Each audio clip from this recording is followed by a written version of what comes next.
Hello and अस्सलाम वालेकुम viewers. आज का क्वेश्चन है, उसके अंदर आपसे ये पूछा हुआ है कि एक वॉल है, ठीक है, वर्टिकल वॉल है, ठीक है। तो ये देखें, मैंने वर्टिकल वॉल बना दी है। अब वर्टिकल वॉल का क्या है, वर्टिकल वॉल के साथ एक लैडर लगी हुई है, तो ये मैंने ग्रीन कलर से ये एक लैडर बना दी, ठीक है। फिर क्या कहते हैं, वर्टिकल वॉल है, उसके साथ ग्रीन एक लैडर के साथ वो लगी हुई है, और एंगल जो वॉल और इसका एंगल है ना, यानी ये लैडर है और ये वॉल है, इसका जो एंगल है ये 30 डिग्री है, ठीक है। हमने कहा ये भी सही है।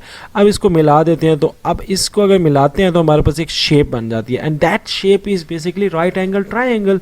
सो हमारा काम यहाँ पर सॉल्व हो गया कि अब यहाँ पर ये ट्रिग्नोमेट्री वाली चीज़ लगेगी। अब ट्रिग्नोमेट्री क्या होता है कि राइट एंगल ट्राइंगल में ट्रिग्नोमेट्री की कुछ रेशोज़ होती हैं। वो रेशोज़ क्या होती हैं कि सम पीपल हैव, सम का मतलब साइन, पीपल का मतलब परपेंडिकुलर, और हैव का मतलब हाइपोटेन्यूज। इसी तरह करली ब्राउन हेयर और करली ब्राउन हेयर्स यानी बेस ओवर हाइपोटेन्यूज, और थ्रू प्रॉपर ब्रश, तो tan is for through and proper brush. तो ये आपको आनी चाहिए ये ट्रिग्नोमेट्री सी।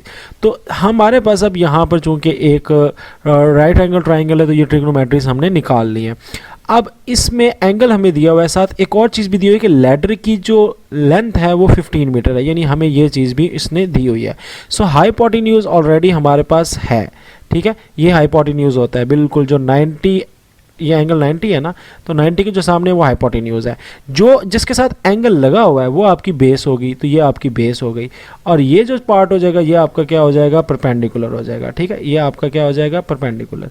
अब उसने मांगा क्या है, उसने ये कहा है कि हमें मालूम करके दो आप क्या चीज़, हाइट, किसकी हाइट निकाल के दो, किसकी, वॉल की। तो वॉल की हाइट जो है वो क्या है, बेस है, तो हमने बेस फाइंड करनी है।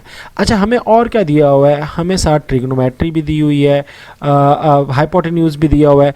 तो हम अब इस फार्मूले में देखेंगे कि कौन सा ये फार्मूला इन तीनों में से फिट लगता है, जिसके अंदर बेस भी और हाइपोटेन्यूज भी हो। बेस पूछी हुई है और हाइपोटेन्यूज जो है वो दिया हुआ है। सो ये देखें, बेस पूछी हुई है, हाइपोटेन्यूज दिया हुआ है, थीटा भी दिया हुआ है, तो हमारे लिए ये सबसे सूटेबल फार्मूला है। अब हम ये वाला फार्मूला लगा लेते हैं को cos 30 is equal to base over hypotenuse.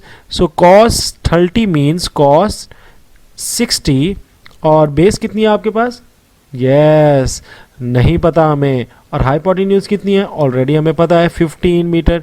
सो यहाँ से ये cos 60 इधर चला जाएगा और मल्टीप्लाई हो जाएगा 15 से, और आपके पास बेस निकल आएगी, and base is basically the wall. तो अब आपने बेस निकालनी है, तो यहाँ पे अब मैं लगाऊंगा अपना ट्रिग्नोमेट्री का जो चार्ट होता है। तो इस चार्ट को अगर आप देखोगे तो यहाँ पर cos 60 कितने के बराबर दिया हुआ है।